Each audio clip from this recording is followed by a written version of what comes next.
Bueno, pues muy buenos días. Estamos en la mañanera de Griselda, hoy 1 de mayo, y quiero hablarles precisamente acerca de lo que representa el 1 de mayo. Decirles que siempre los conservadores en el mundo se han dedicado pues a tergiversarlo todo, y el 1 de mayo pues no es la excepción.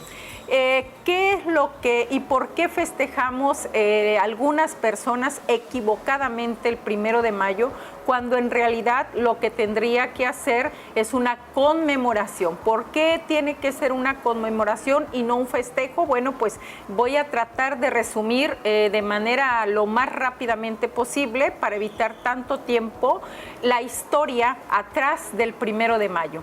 Resulta que en 1832 se realizó la primera huelga en Boston a favor, ¿sabe de qué? Pues de que se redujera la jornada laboral a 10 horas de trabajo. ¿Por qué? Pues porque los trabajadores llevaban a cabo jornadas de no menos de 14 horas y lo que ellos estaban buscando era una reducción a 10. Decirles que, bueno, en 1840 es precisamente el presidente de Estados Unidos, Martin Van Buren, quien legaliza la jornada a 10 horas, pero solamente para los trabajadores burócratas. Y bueno, ¿qué es lo que ocurre? Que los obreros siguen luchando hasta que en 1847 el Parlamento inglés es precisamente quien otorga a reducir la jornada laboral a 10 horas, pero solamente para burócratas. ¿Y qué es lo que ocurre acá? Bueno, pues que los trabajadores en Estados Unidos también empiezan a exigir más duramente la reducción de la jornada laboral. ¿Qué es lo que ocurre? Bueno, pues lo que ocurre es que en 1853, por fin en Estados Unidos, el presidente Johnson legaliza la jornada laboral a 8 horas solamente, pero ¿qué creen? Otra vez para los trabajadores burócratas. ¿Qué es lo que pasa? Bueno, pues los obreros en Estados Unidos siguen luchando porque están buscando ya no las 10 horas, sino las 8 horas de trabajo. ¿Y qué es lo que ocurre? Bueno, pues que convocan a una gran huelga, y esta gran huelga precisamente la convocan para un 1 de mayo. A un 1 de mayo de 1886. Pero ¿sabe cuándo la convocan? Pues la convocan en octubre de 1884, o sea, casi 2 años después, para trabajar toda esta convocatoria, para poder exigir el 1 de mayo de 1886, bueno, pues la reducción de la jornada laboral a 8 horas. ¿Qué es lo que ocurre el 1 de mayo de 1886 en los Estados Unidos, concretamente en Chicago? Bueno, pues los obreros paralizan absolutamente todos sus trabajos, proclaman la jornada de 8 horas y hay un meeting donde se suman alrededor de 25,000 obreros, y ya más tarde, en ese mismo día, ya la cantidad de obreros rebasaba los 50,000 obreros exigiendo la jornada laboral de 8 horas. ¿Qué ocurre aquí? Bueno, pues que el 2 de mayo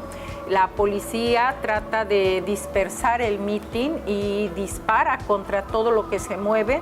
Y bueno, pues algunas personas son asesinadas por la policía, que reprime a toda la clase obrera que se había concentrado para manifestarse y exigir la jornada laboral de 8 horas. Y bueno, pues ¿qué es lo que ocurre? Que los líderes del movimiento son detenidos y llevados a la cárcel. Y a partir de ese momento pues empieza a disolver el movimiento, y lo que ocurre es que yo creo que es muy importante que la gente sepa quiénes fueron los líderes de ese movimiento, cuál fue la suerte de esos líderes, y se los menciono. Uno fue Oscar Smith, quien fue a prisión y le dieron 15 años de prisión por su participación en aquel meeting de aquel 1 de mayo. ¿Quién más? Miguel Schwab, que él tuvo cadena perpetua. ¿Quién otro?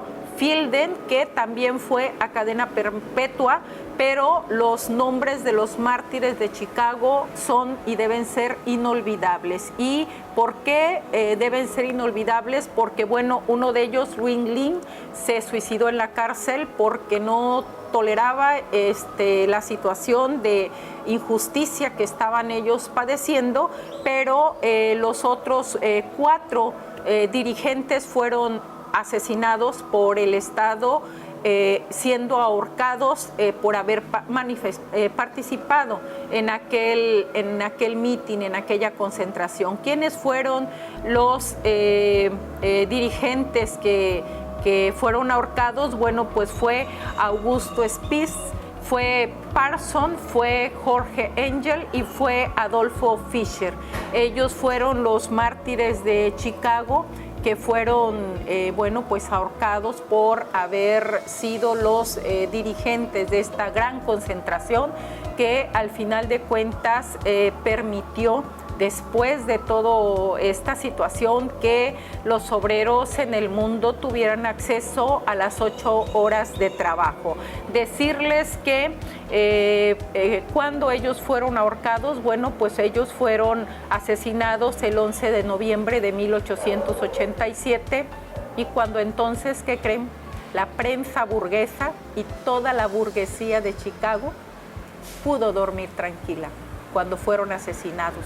Y bueno, ¿qué es lo que nosotros tendríamos que revisar? Hay una frase que me llama mucho la atención, precisamente esa frase, ese párrafo está en el discurso de Parson y él describe quién es un obrero.